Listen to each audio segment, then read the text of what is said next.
자, G7 회의가 열리고 또 나토 관련 회의가 스페인에서 열립니다. 윤석열도 거기 갔지요. 자, G7 회의에서 주요 7개국 정상은 올해 우크라이나에 38조 규모의 지원을 하겠다 했는데 이걸 보라고 러시아는 지금 우크라이나에 미사일을 쏴대고 있습니다. 자, 젤렌스키 우크라이나 대통령은 어제 G7의 화상으로 출연을 해서 겨울이 오기 전에 전쟁을 끝내야 되니 무기를 좀 더 달라 이야기를 했고, 젤렌스키는 바이든이 제안한 러시아 원유에 대한 가격 상한제 도입을 적극적으로 주장을 했어요. 자, 그리고 또 러시아는 G7이나 나토 움직임에 견제를 한다고 중부 이 크레멘추크 시의 한 대규모 쇼핑센터 건물에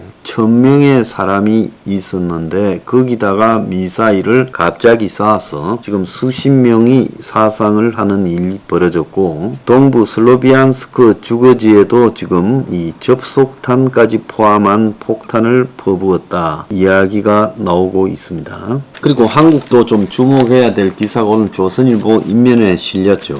러시아와 경협이 평화라던 독일이 푸틴의 덫에 빠져서 헤어나지를 못하고 있다. 독일의 슈피겔지가 보도했습니다. 성급하게 탈원전해서 결국 러시아 천연가스의 화석연료에 의존하게 되면서 독일이 이제는 에너지를 러시아에 의존하는 쪽으로 갔다. 91년에 독일의 러시아 가스 의존도가 이미 33% 달했는데 이후 좌우를 막론하고 모든 정권이 다 러시아하고의 에너지 의존 기회만을 모색했고, 그래서 2000년대 들어서 러시아와 가스관을 독일에 직결시켜서 더 많은 천연가스를 싸게 들어오는 노르트 스트림 사업도 시작했고, 푸틴의 아이디어로 시작되어서 그의 측근이 장악하고 있는 이 사업이 처음부터 독일을 겨냥한 러시아의 지정학적 무기였다. 동구권에서는 러시아가 천연가스로 유럽을 분열시킬 것이다. 석유도 마찬가지. 그래서 미국도 천연가스 수입을 다양화하라고 독일에 여러 차례 조언을 했지만 독일이 대수롭지 않게 여기다가 오늘날 이런 상황이 왔고, 독일은 이것이 푸틴의 처음부터 계획된 의도였다라는 걸 아직 깨달지도 못하고 있다. 그래서 이 독일에서 좌파들 중심으로 탈원전을 너무 심하게 밀어붙였고, 그래서 독일이 결국은 에너지에 러시아 의존을 하게 되면서 그냥 이것이 에너지가 넘쳐나는 것처럼 착각을 했고, 그리고 안정적 에너지 공급이라는 정부의 정책에 대해서 방기를 해버렸다. 그러니까 내버려 두는 상황이 벌어졌다라는 거죠. 그리고 기업하고 투자자들은 러시아 천연가스로 얻는 이익에 눈이 멀어가지고 독일의 이 에너지 인프라나 산업이 무너지는 것에 관심이 없었고, 그래서 러시아는 최근 독일에 대한 천연가스 공급량의 비중을 40% 수준으로 줄였지만은 결국은 독일이 지금 러시아한테 헤어나지 못하고 있고, 러시아는 믿을만한 파트너고 정치와 경제는 별개라고 주장하던 사람들이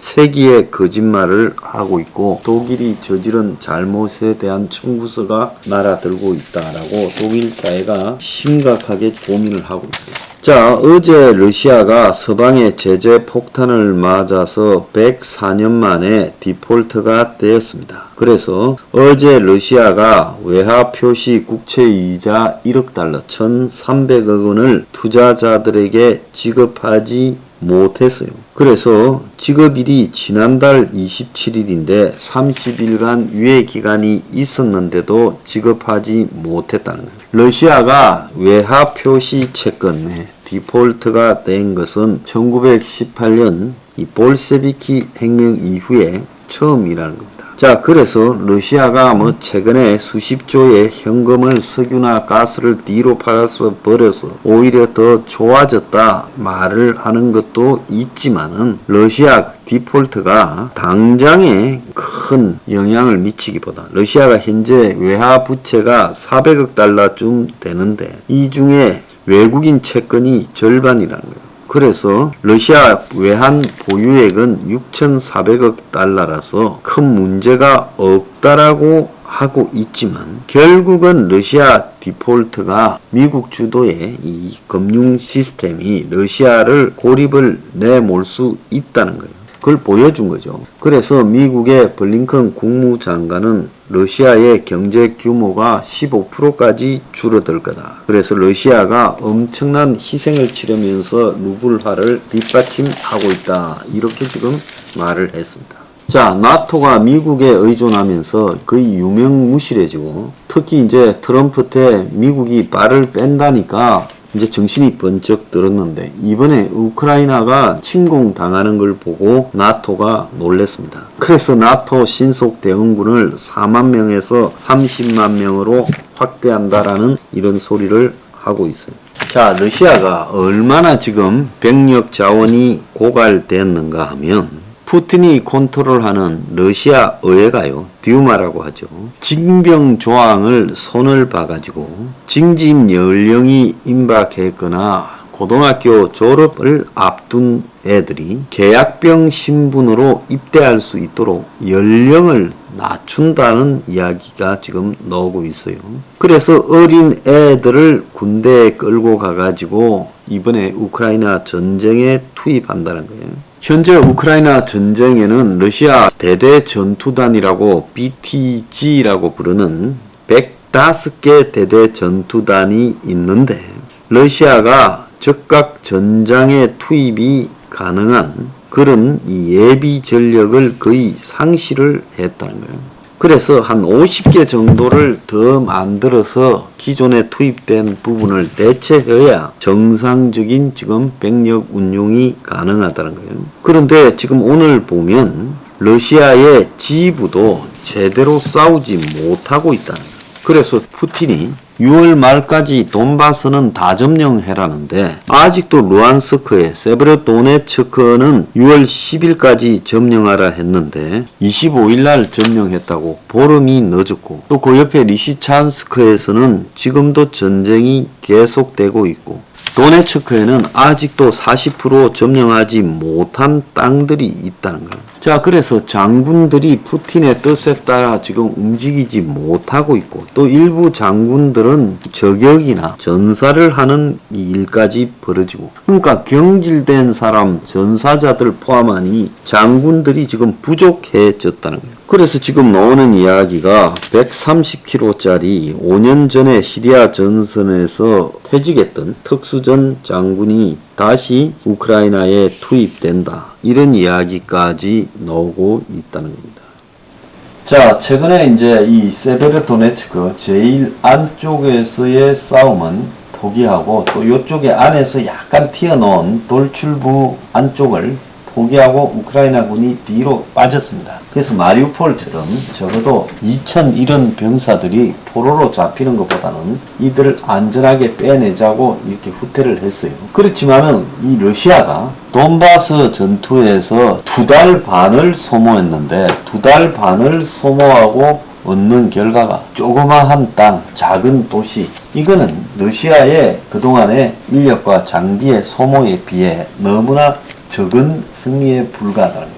자, 그래서 미국이나 영국이 러시아를 여기 세베르도네츠크에서 소모시키고 일단 2단계는 리시찬스크에서 소모시키는 전략으로 가고 있어요. 물론 우크라이나 군도 이 돈바스 전투에서 지금 한 10,000여 명은 전사하지 않았나 보입니다. 그런데 병력 충원이나 이런 부분에서는 우크라이나가 인구는 작지만 러시아보다는 월등하게 유리한 입장에 있기 때문에 러시아가 현재 고등학생까지 데려다가 투입해야 될 상황에 내몰려 있어요.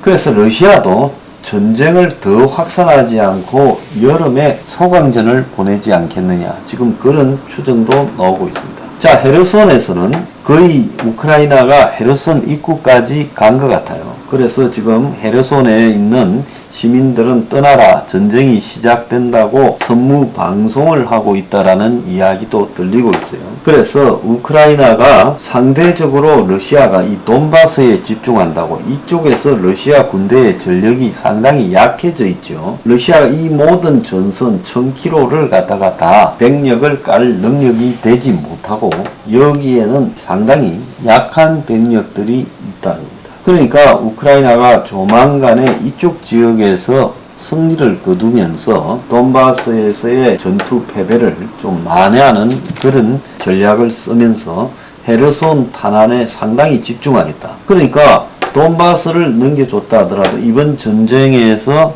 러시아가 새로 점령한 헤르손은 우크라이나가 양보할 수 없다. 물론 돈바스도 지금 도네츠크 같은 경우에는 한 40%를 아직 러시아가 점령을 못했어요. 그러니까 돈바스에서는 계속 이 소모전 양상으로 가되 헤르손은 우크라이나가 해방을 시키겠다. 지금 이런 입장을 가지고 있는 걸로 보입니다.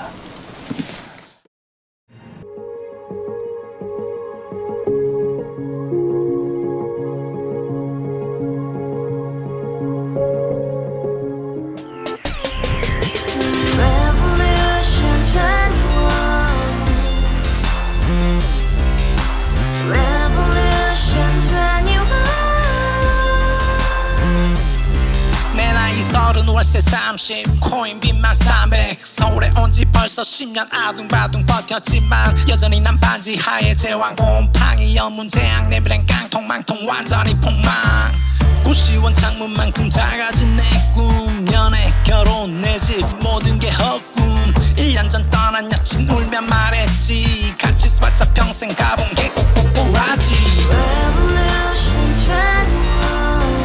가바후스 700 나도 소유주